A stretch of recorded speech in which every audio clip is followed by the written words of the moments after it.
Hello guys, gonna break down the Wednesday, May 4th MLB slate. So there are gonna be 16 or actually 17 games with two of them being double headers. Two of them rained out on Tuesday. So we have 14 first inning runs allowed props. I honestly don't like any of these.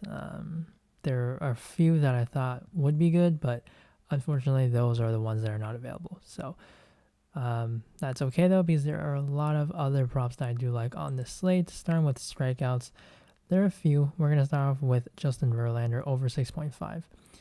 Seattle is not one of the most swing and miss teams, but Verlander is a pitcher that generates a lot of strikeouts, and I think this number will be 7 by the time the game starts. I think at 6.5, I'm not gonna say it's one of my favorite ones, the one that I put an asterisk next to, but he's definitely going to be among the other group of plays that I do mix. So Verlander, I do like him, 6.5, just not good enough though to be in my core. Now another one is Zach Wheeler. I like this one a little bit more than Verlander, but still not an asterisk play. Like Wheeler 5.5, I think he can definitely get 6. That's why I do like it how it's at 5.5 instead of the round number. Texas, a team that is, they don't really, they're not like great, I guess. Just Zach Wheeler, he definitely showed a little bit more of his form last year, last start, because he hadn't been really pitching that well to begin the year, but I think it was because he hasn't really had that spring training, same with all these pitchers, but for him particularly. So it was nice to see that he was at least pitching a bit better, and I think pitching at home, that also helps here for him. And then the next one right beside him, Dylan Bundy. This one I do like quite a bit. So 4.5 Ks against Baltimore. Baltimore, a team that does strike out a lot. And for Bundy, the problem is that he's a little bit boom or bust. Like, he's pretty volatile. He'll have games where he's just, doesn't have his stuff. I remember, in the years past, he would give up like a lot of home runs. That's always been a problem. But this Baltimore team, they're just not good. And Dylan Bundy, it is familiar territory for him in this ballpark. But Bundy, he has strikeout stuff. And I think at 4.5, that is a little bit low. He has the endurance to go pretty, I would say, go deep into a game for how talented of a pitcher he is, which, he's kind of all over the place. But this year, he's had a really good start. So I think he definitely gets to 5 at least. Baltimore is the lab that does strike out quite a bit. So on to the hitting plays. We're going to go with the fantasy score category. I don't think you have to force this one, but just one if you want to mix with some of the other plays. Dalton Varsho, 5.5. The D-backs are going up against Eliezer Hernandez, and I think 5.5 for someone who leads off, it's pretty solid. He has a little bit of speed for a catcher. He plays outfield, but he has catcher eligibility in some sites, and he has the pop. Like, his hitting numbers are really, really good. This was Dylan Bundy. I forgot to show you guys his numbers, but it's just a lot of red here. He's ERA is really good, really low, and doesn't really allow a ton of hard hits. K rate very good, and then you just combine that with how much Baltimore strikeouts, so that's really good. But I'll show you Dalton Varsho. So Dalton Varsho, his batting numbers, like, you just look at that, it's so much red. Like, that just indicates that he's a really good hitter. He's better than the numbers indicate, and he also walks a good amount. So that's another way of getting fantasy points in the case that he just gets walks instead of getting on base via hit. So I think at 5.5, it's pretty solid. He does hit the slider really well, which is one of the most used pitches for Hernandez. The next prop is going to be the game one. So this is very important. You're going to have to look at which game that you're taking for these double headers. And I think for both games, Pittsburgh's going to be in pretty good spots. First game, they're taking on Michael Pineda. Second game, I think it's the rookie Alex Faedo, I think is his name. For game one, Pineda, they have a 3.1 run total, which I think this is too low. I know Pittsburgh's not a good team, but you have, one thing, 13-mile winds blowing out, and Pineda, I mean, does that look good to you? Certainly doesn't to me. And he is not striking anyone out. He's allowing, I mean, a very high hard hit rate. 51% is crazy. And expected ERA of almost double of what his actual ERA is. Like, that indicates that he's just been getting lucky. And for pitchers that have those type of numbers, they're just gonna be, I mean, shelled. Like, I think all these guys, they're projected because somewhat it's saying that Pineda's a good pitcher, but he's just not. So, yeah, all of these guys, Hayes, Reynolds, Vogelbach, like, I think you can take them all. I would prefer to take Hayes because he's the better hitter of the bunch. Reynolds, I don't know what's wrong with him. He's kind of been struggling this year. Vogelbach, like, you better hope that they're not bringing a lefty later on. This Tigers bullpen has been actually pretty solid this year. So I do like them, though, to at least get to Pineda. And I think at these projections, they can certainly do it. So that's why I like them for game one. But if you want to take game two, projections are a little bit higher. But you're attacking a rookie who really isn't known to have the best stuff. So I think that you can certainly do that. Again, I don't know if you wanted to play like just Pirates in your lineup, if that's going to work, because they are different games. But yeah, I like the Pirates for both games actually, with how low the run total is, which is weird, but I do think that they're kind of underestimating Pittsburgh today.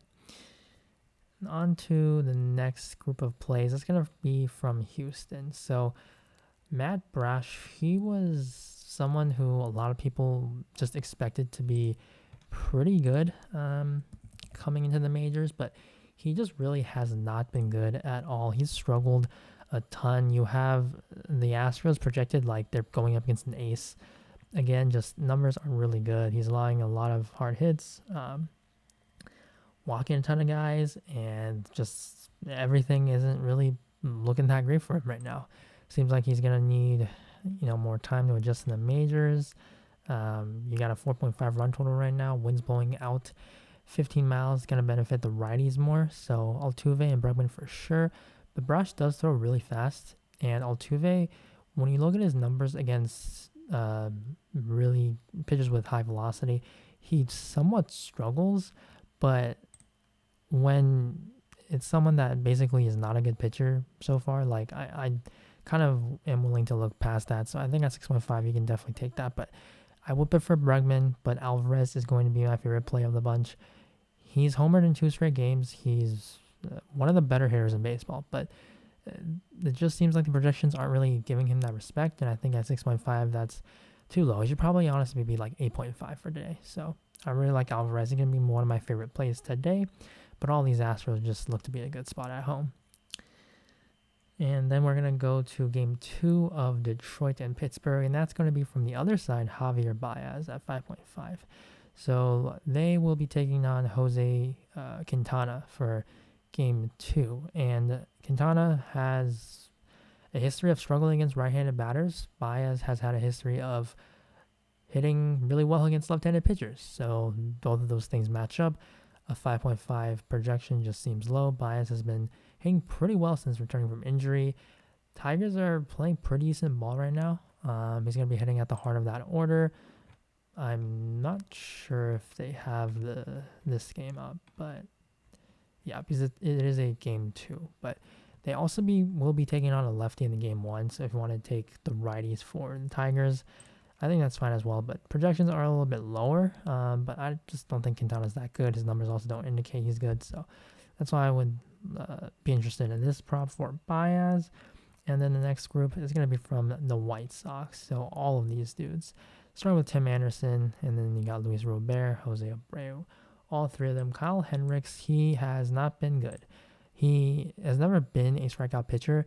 He's always relied on inducing soft contact, but he's not doing that this year. And if you're allowing hard contact, you can't strike anyone out. That's just a recipe for disaster. So these numbers, I mean, he's walking a ton of guys as well. ERA, it's right in line with where it should be. So he's kind of declining. Don't know if that's going to continue or needs just to fix something, but this is really troubling for someone who doesn't strike out guys, and that's going to make all these White Sox good. In general, these White Sox don't strike out that much, these 3 guys, but when you do have a pitcher that is struggling like that on the other side, a bullpen that's not good, like Roberto Emerson, they got speed too. So if they were to get walked because of Hendricks having some control issues, they can just get a walk, 2, steal, 5, 7. And that's over the 6.5 projection. So I really like both of those guys. But Jose Abreu, he has, I would say if you're not looking into advanced stats, you're going to think that he's been struggling. But I'm just going to show you how good of a hitter he has been. But it's just not producing results. So he's also someone that's just been unlucky. Someone that I think of when I hear unlucky, it's going to be Kyle Tucker. But you look at what Tucker's been doing for the last about 2 weeks. The unlucky part of the game, it's definitely left. Like he's getting, I don't want to say lucky because he's finally producing what he should be. So Jose Abreu, it's taking so long to load. Like, I mean, that is tremendous. Everything is red except sprint speed, which, I mean, he's slow. So forget about that. But 99% hard hit rate. You have a pitcher who's allowing a career high hard hit rate. Everything matches up. 5.5 projection. It's just so low. Like 59.3 hard hit rate. That's top 1% of the league. Jose Abreu, he's not a really high strikeout pitcher for the kind of hitter that he is. And I think this is just too low. One of my favorite plays next to all these White Sox. So I really like him. And then last fantasy score prop is going to be in Coors. So that will be CJ Cron. Patrick Corbin, he's not the same guy. And he's a lefty, struggling. He's bad against right-handed hitters. And CJ Cron is hitting both sides of the plate really well. And at 7.5, I really like the chances of him hitting the over here. Rockies, again, favorite at home, projected for, I think it's close to 6. 5.9. Like, similar to what happened on Tuesday. They didn't score a lot. Cron did homer. Nationals were able to put up 10 runs. Like, the wind was blowing in harder, actually. So, it's perfectly fine because it is Coors. And I like CJ Cron because he does get the platoon advantage over the other dudes who are on here. Like, Connor Joe, he's been hitting well, but Cron's numbers definitely just feel like they're a lot more sustainable. Next to runs and RBIs, nothing on hits and walks and total bases right now. They didn't have a lot of total base props. They're slowly adding them. Not interested in any of these 6. They actually just added pitcher fantasy score, so we can take a look after runs and RBIs. But there are quite a runs and RBIs that I just like a lot. They're going to be my favorite plays. So one of them is going to be Tommy Edman, 0.5 runs and RBIs. They're facing Chris Bubic. Bubic, I had his stats pulled up. He's awful. I mean, look at all of that. He's a lefty, and the Cardinals are absolutely stacked when it comes to facing against lefties. They're among the best in the league when facing left-handed pitchers. They just have a whole lot of righties that can dominate, and that includes Tommy Edman, who is a switch hitter. But when you have Tommy Edman leading off, and then you have guys who just kill left-handed pitchers, like Nolan Arenado, Paul Goldschmidt hitting behind him, the chances of him scoring are going to be really high. So I think this projection, this run total, is going to increase by game time. And also the rain. So this is an early game, so they do have the luxury of just waiting it out if they do start. Well, actually the rain, it's not projected to start like right away, so they should be able to start on time. And then if they do have to delay it and then resume it later, they can, because it's an early game. So I'm not too worried right now, but that's just going to make Edman a great play. You have a very good matchup, bad pitcher, guys behind him that can drive him in. So really like this prop for the over. And then Jose Altuve, same thing. Just I'm going to take advantage of the bad pitcher. And when you hit leadoff, you have a high chance of scoring a run in. He's going to be batting behind basically a stacked lineup. In the Astros, Altuve finally returning from injury, so it just makes for a better lineup and tougher matchup for the opposing pitcher. And then Byron Buxton, 0.5. So this one, I don't think I'm going to put it as a favorite because the Twins are facing, I would say, a better pitcher. Like Kyle Bradish, he's been better, I would say. And Buxton, though, I still will put him on this list because his speed, like he will score runs. He can do it himself, too. He has the power, a lot better power than like Tommy Edman, who's more of a contact guy. So I like Buxton. And then another one that I will say is one of my favorites is going to be DJ LeMahieu. So taking advantage. Yusei Kikuchi has not been good. 4.4 run total. Probably a little low, honestly. And platoon advantage for him. Again, just a bunch of sluggers. Judge, Rizzo, Stanton right behind him. So I like his chance of scoring a run. A lot of righties behind him that will also have the platoon advantage. So runs and RBIs look to be one of my favorite categories to take. All those guys. And then we're going to take a quick look at pitcher fantasy score. So, I mean, I talked about how I like the matchups for some of these Pirates and the Cardinals. Fantasy score, I mean, I think you would be fine taking the under on these guys. Pineda, Bubic. I think rather take under on Bubic, but going to have to look at it a little bit more carefully. I think Bundy over looks pretty solid. Yeah, Henricks maybe under, but I mean, when you have the pedigree of him like being a pretty, above average pitcher, I don't know if you just say that he's all of a sudden bad with a month. So I'm not too sure about Henricks taking the under on this, but I would say if you want to take a fantasy score, it's probably under on Bubic. But yeah, I definitely feel more comfortable about the hitting props. So yeah, favorite plays, I will say Dylan Bundy over 4.5 Ks. Bubic under. I don't think I actually went over pitching outs, did I? So quickly doing pitching outs. So 3 plays, Bubic under 15.5 pitching outs. Just he struggled against Cardinals. They're really against lefties. He doesn't actually go over this number like at all. So now in a tough matchup, I don't think he's gonna go over it still. So one of my favorite props here, Brash under 15.5.